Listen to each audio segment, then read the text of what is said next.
So nothing happens in Washington, D.C. by coincidence, nothing. So when Politico last night ran a story called Dems in full-blown freakout over Biden, this is not a coincidence. The timing should raise all of our eyebrows.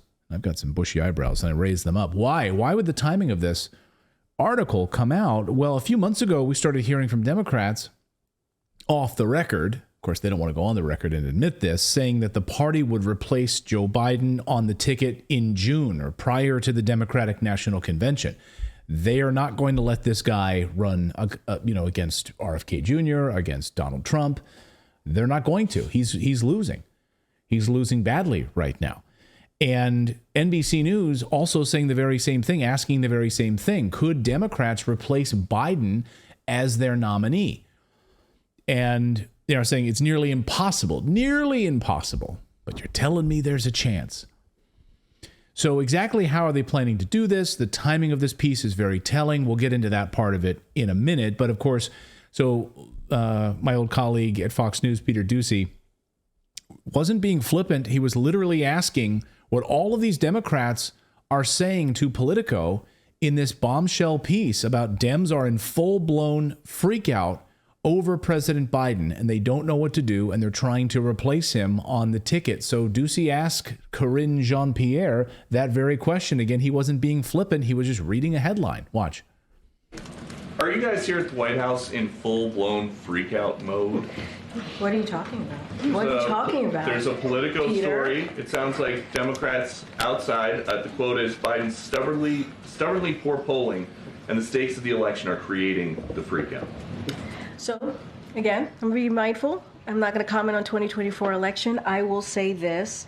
The president has never forgotten where he came from, who he is. He understands what the American people are going through as they're sitting around the kitchen table. You hear the president talk about his time growing up, where he watched his family having to sit around the kitchen table, making incredibly difficult decisions. And the president has always said he's going to fight for communities that have been forgotten. And you see that in the policies, economic policies that he's put forward. He's going to continue to fight for the middle class. He's going to continue to fight in every way that he can. You heard me at the beginning talk about junk fees, incredibly important. And he's going to continue to fight and to make sure, that corporation greed doesn't continue to take hold. That is something that he's been very clear about, while Republicans are doing the opposite. They put out a policy where they want to give a big tax break to the wealthiest among us, billionaires and corporations. That's not what the president wants to do. Yeah. Okay.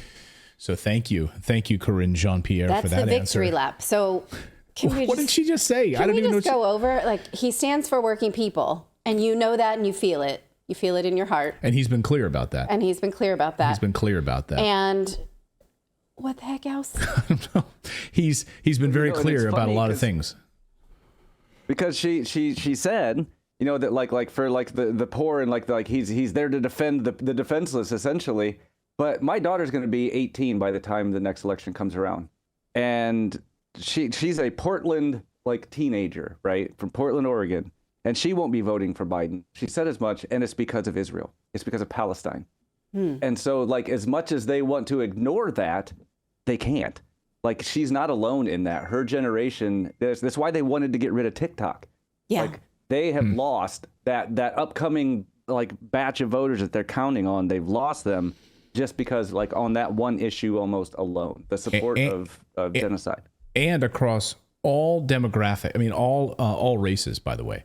So all you need to look at President Trump and the amazing polling that's now coming out from New York, New Jersey, and other areas, but also to Philip's point, look at where President Trump was in the Bronx, right? At this big speech. He had thousands of people of all races waiting in line to see him. They couldn't even get into the speech. Right. They were just lined up all the way through the park. They couldn't get in to see him.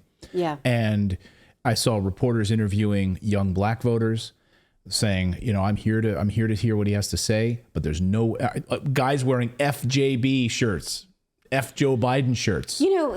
People of color saying, I am done with this. Yeah. I'm done with the Democratic Party. There's a great piece in Candace Owens' book, Blackout, where she says that she was listening to Donald Trump speak, and he said to a group of black voters, what else do you have to lose? Your schools suck. Your neighborhoods suck. Your community centers suck. How could it get any worse? What else do you have to lose? It didn't sell the black voters in the 2020 election, but that message seems to be resonating now because they realize that under the Biden administration, they had a lot to lose. They have schools that have been shut down and turned into immigrant centers. They have their taxes, or I'm sorry, their cost of living skyrocketed. So now that message resonates when you learn the hard way. So that's really interesting. So I just want to kind of go through this Politico piece a little bit here because there are some really telling comments from Democratic operatives who some are speaking anonymously to Politico, some are on, speaking a little bit more freely, knowing that they don't have to put their names in this article. You don't want to be that guy who's on the record saying we're doomed or the campaign's bad or Biden's making mistakes. Nobody wants to be that guy, one Democratic operative in close touch with the White House said, granted anonymity to speak freely. But then what is their job? Who? Like, you don't want to be the guy who tells your boss the truth. So then what are they there for? I mean, they're there because they're yes men. They're there. That's what they do, right? But Biden's stubbornly poor polling and the stakes of the election are creating the freakout, this Democratic operative said. This isn't, oh my God, Mitt Romney might become president. It's, oh my God, the democracy might end. Really? Okay. So wait a minute. Just to be clear. So President Trump or RFK Jr. becoming president of the United States, democracy would end. First of all, we're a republic, but also, I don't know if you've been paying attention to what's happening to the United States of America right now. It is crumbling before our eyes. Just look at the U.S. dollar. Just look at the U.S. dollar as a reserve currency of the world, as one piece of this. Being crushed right now, and one of the major drivers of that is your sanctions against Russia. And all of these countries turning away from the United States. This is Biden's policy. You could draw a direct line between the Biden administration and the decline of the U.S. dollar. Well, Rachel Maddow is the one who leads the talking points about this, and we've talked about it many times, is that because Trump contested the election and January 6th happened, then that's the direct connection that she makes to the fact that he wanted to subvert democracy. Never mind the fact that the Democrats sold us this lie about Russiagate for so long and told us that we had an illegitimate election in 2016. But she says because there is any question of the 2020 election, they don't believe in democracy and will work to pull the rug out from under it. So it's a very hypocrite. I'm just telling you the talking points so that you can be ready when someone stupid says something stupid like that. So be prepared. Watch Rachel Maddow to be stupid and then be prepared to speak to stupid people. That's basically what we're saying. That's why you watch Redacted. Right. For a lot of people. Not to be stupid. Yeah. Yeah. Hopefully. I want to point out too that I think that this is the reason that they're really trying to keep Trump from being able to run is because they know at this point he has the support that there's no way that they could convince people in this next election in 2024 the same way they did in 2020 that Biden got 81 million votes and Trump got 76 million. Yeah. There'd be no way that they can prove that, and even Democrats at that point would be like, it'd be impossible. So. It would be absolutely impossible. To Philip's point earlier about all of the young people that have completely turned against the Biden administration, there's no enthusiasm whatsoever at all. Unless they're like, I feel like the people that show up at a Biden rally are, a lot of them are just staged and placed there, paid or, staged, placed there. We know that. In fact, that's been confirmed. That's not a dream. Democratic operatives in those areas will bus people there and they'll pay for your transportation to get there to come out.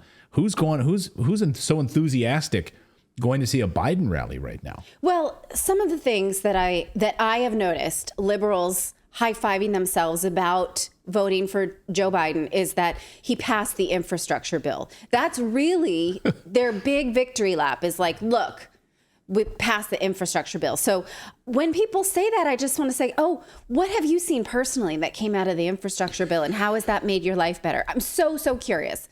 You know what? To her credit, what's her name on ABC News asked Pete Buttigieg that very question on Sunday and said, so this massive infrastructure bill, we're supposed to see electric car charging stations all over the United States.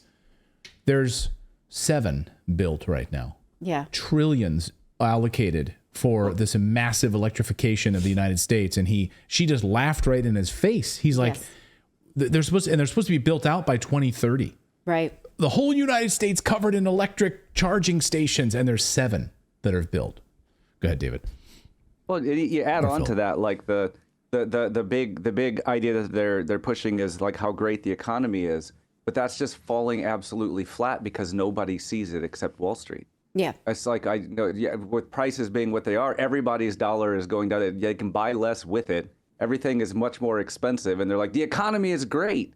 It's like Right. if the economy is great, it will feel great, and it doesn't feel great. So don't tell me how I feel. Right, it's a total Well, and even disconnect. their own That's a great talking point. points. Because they'll point to this. They'll point to, well, manufacturing, real wages, et cetera, in the economy.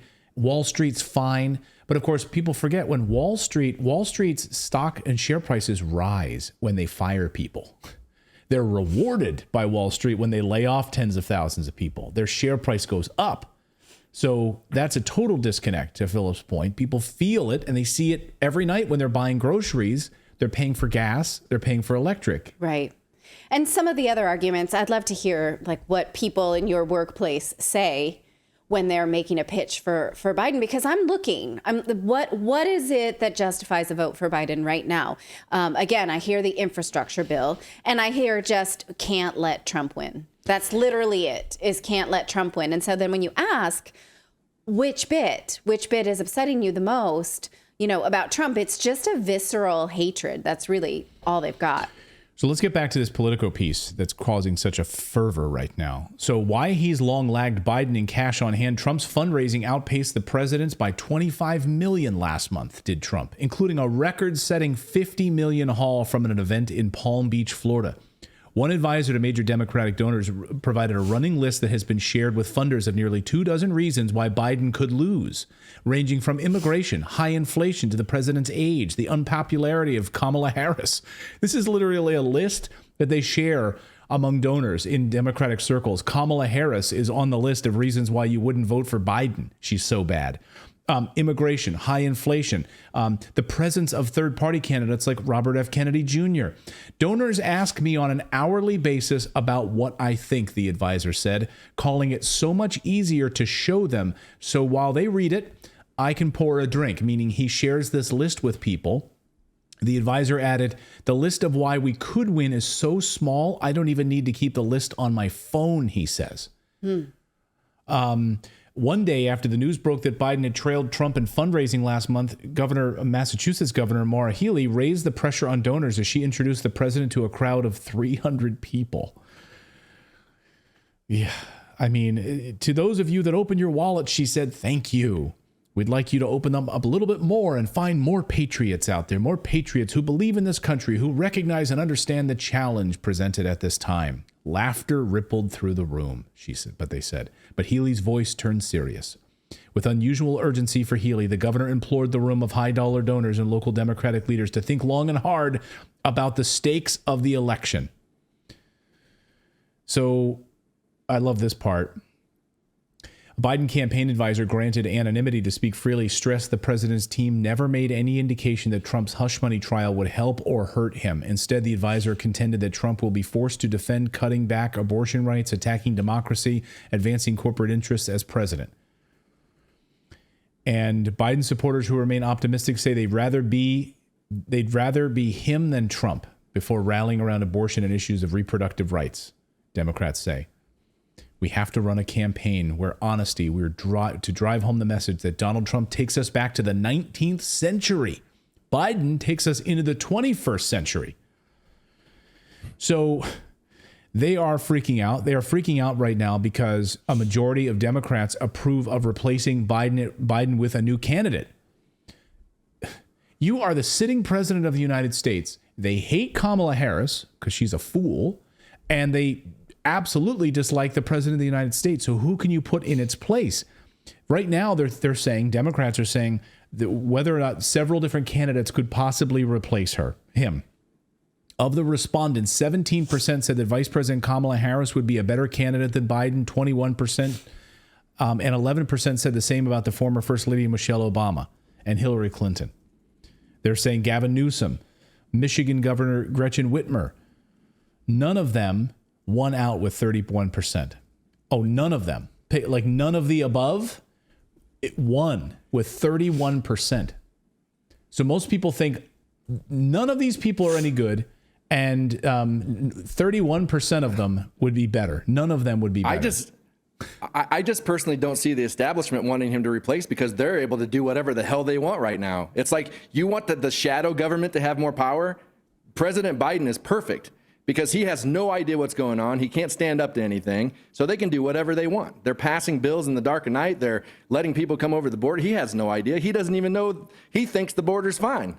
Yeah. So yeah, that's right. He's the perfect president for the establishment. Yeah, because he's definitely not running the country. So absolutely the deep state is running the country. But I don't know how in the world he manages to get to November. I really don't. And President Trump has said that if he wants to debate him, he wants him to do a drug test ahead of time. You know? What do you mean, like for speed or something? Yeah, I mean, he said clearly he was hopped up on something when he gave the State of the Union, and he said we don't want him. The word is Adderall. That's the rumor. It's Adderall that he's. And then it wears off after, a while. Yeah, that gets thrown around for both of them, the Adderall thing. Yeah, well, that's been going around since Obama. New Vigil and Adderall. Let us know what you think about this. Who do you think Democrats are going to try to place before the DNC? So the real question is, now we got word this afternoon actually about the plans for the DMC, that they're going to try to do a remote vote so that he won't even have to go to the Democratic National Convention, that they'll remotely do it ahead of time and allow him to become the nominee for the Democratic Party. They'll do it remotely, and they'll likely cancel the Democratic Convention in Chicago, where it would be an absolute disaster. And they're trying to blame this on Hamas, by the way. They're like, we're going to probably, we're going to have to cancel the DNC because of pro-Palestinian or pro-Hamas supporters who are going to destroy Chicago with all these protests. Don't fall for it. Don't fall for it. They don't want... Who created Hamas? Right. Well, first of all, we created them.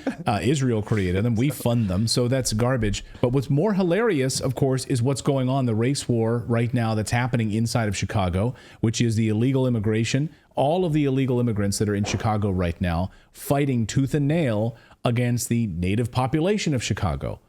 That's what they don't want a light shined on right now, is that the war that is coming to Chicago. It's not Hamas. It's not pro-Palestinian protests. Don't fall for it when you're watching MSNBC and they start telling you, well, they had to cancel the DNC because these pro-Palestinian protesters.